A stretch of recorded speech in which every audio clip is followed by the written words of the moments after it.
I am Cesar Zelada from the Vilcapaza group, and at the same time, I am the leader of the homeless movement. What is the political situation now in Peru?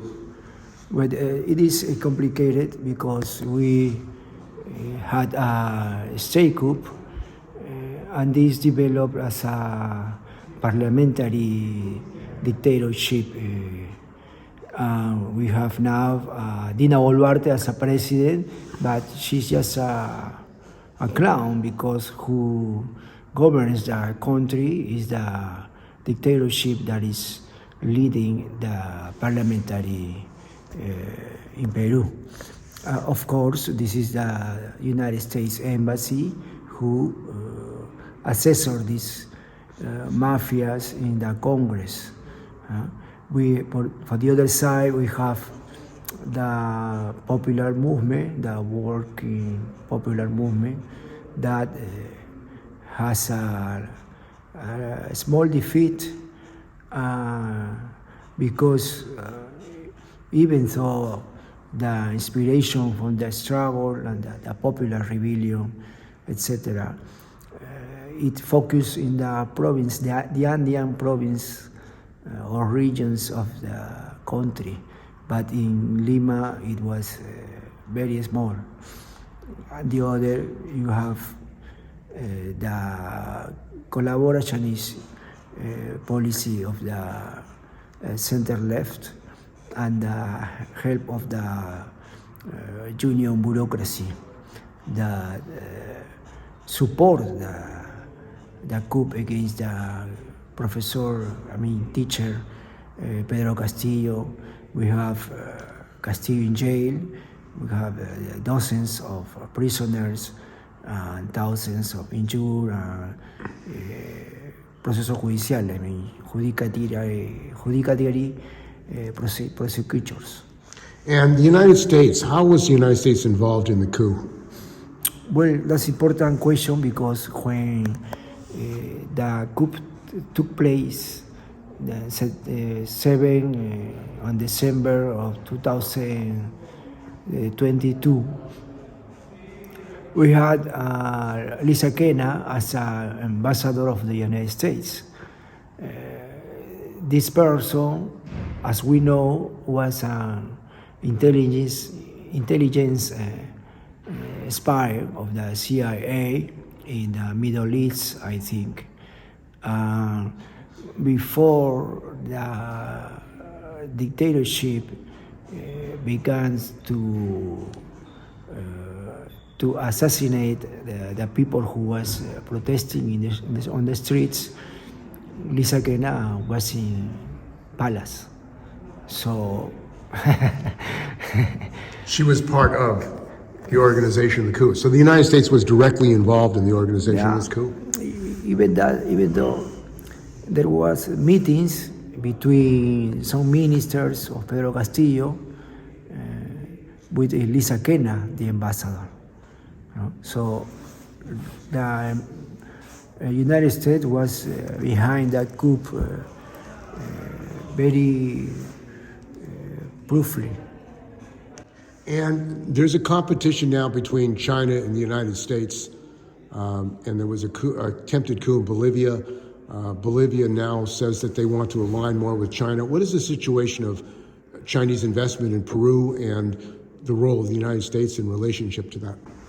That's an interesting question because we have to say that Pedro Castillo, the ex-president of Peru, didn't take any measures against United States.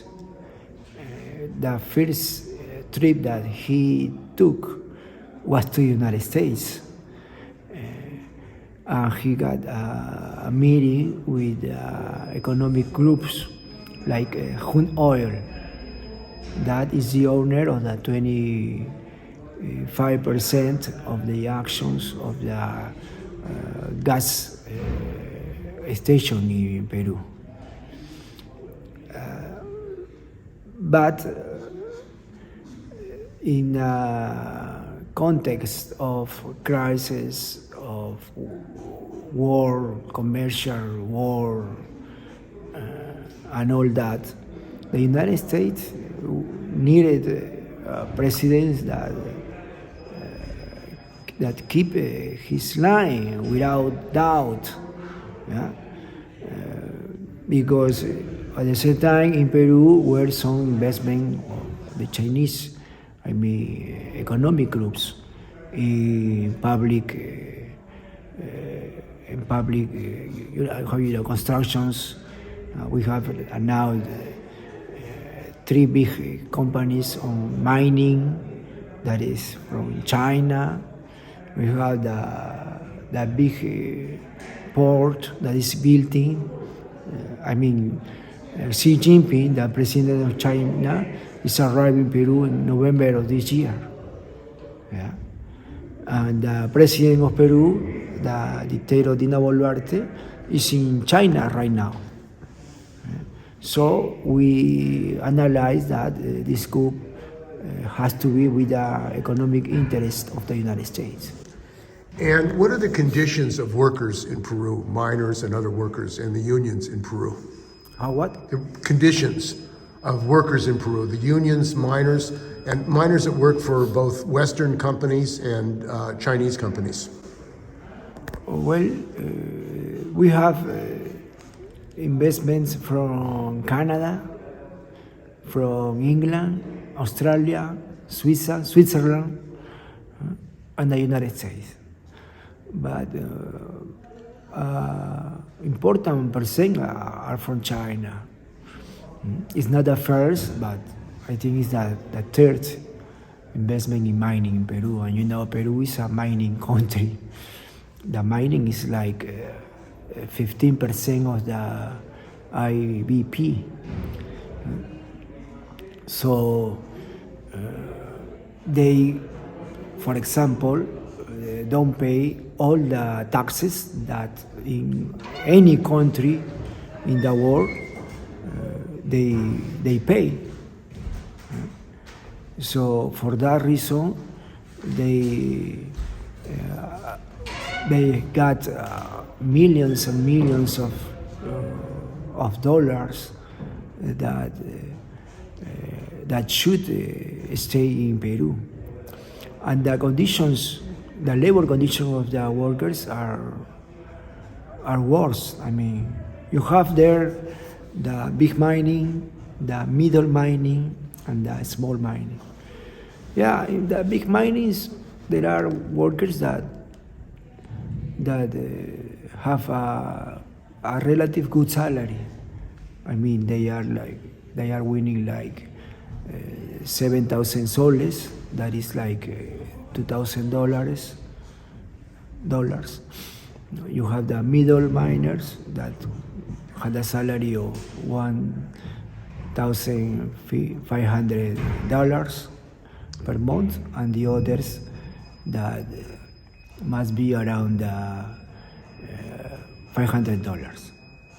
Yeah, this last one are the worst that been paying, because the popular minimum wage. Yeah, it's like near $1,000, and these last ones in the small mining companies don't have labor conditions. And you have in the union like I think like 45,000 workers, but in the other side you have more than 100,000 that is not in union,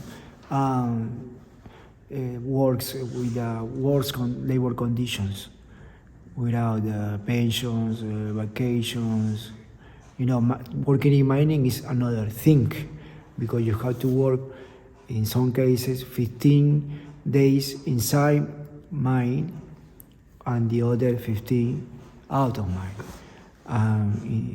The social condition that they had in the past, in the 70s, the mining campaments, I mean, like playgrounds, schools. They used to live with their families in the minings, and that was financing by the companies.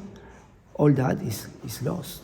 If they want to stay with their families, they have to travel to 4, 5, 10 years, pardon, excuse me, 10 hours from the war. So they live far away from their families. Yeah. And what is the situation with the unions in Peru, the miners' union, where there's union opposition to the coup? And what has happened to the unions under this government, this dictatorship? The miners' union was opposite to the coup. But we have there the most important union that was founded by José Carlos Mariátegui in the beginning of the 20th century. That union so really is not last Mariátegui ideas, because when the coup took place, these leaders of the CGTP had no strike plan. They were with one leg on the street and one leg in the government palace. So they vacillated, they doubted. They didn't take a method of calling workers' assemblies by section. I mean, textile workers, mining workers, construction workers, teacher workers, service workers. They didn't take that. They just speak a lot, but then they took pictures with the ministers of the dictatorship. And what is happening now with the unions? Are the unions facing a crisis? And is there any organizing in the working class against the government, against the dictatorship? Well, really, I don't remember. Syndicalism, it's like 7-9%. I don't remember the exactly statistic, but it's poor. We don't can get the 10%. So that's a problem. That thing is related to the neoliberalism that was imposed with too much blood in Peru, because the Fujimorism regime that is government till now. Because that's the point. I mean, the center left is in crisis because their own decisions. Because when the Fujimori dictatorship was thrown down in the 2000 with a class struggle, these people signed a document, a pact, how you say, a pact, a commitment with the system that didn't prescribe the Fujimorism mafia, because it was a mafia. So they survived as a party, a political party, till now. And now the Fujimorism is in the government of Peru. They are leading the decision, the political decision of our country. Well, the workers that are supporting the offensive, the political offensive of like lay the bases, like as here in Argentina, have to react, and they have pressure against the union bureaucracy. So they had to call strikes, and they are calling now to a strike for the 19th of July. and other organizations, social organizations, are calling to strike for 27th and 28th, because these dates are the Patriots' dates in Peru.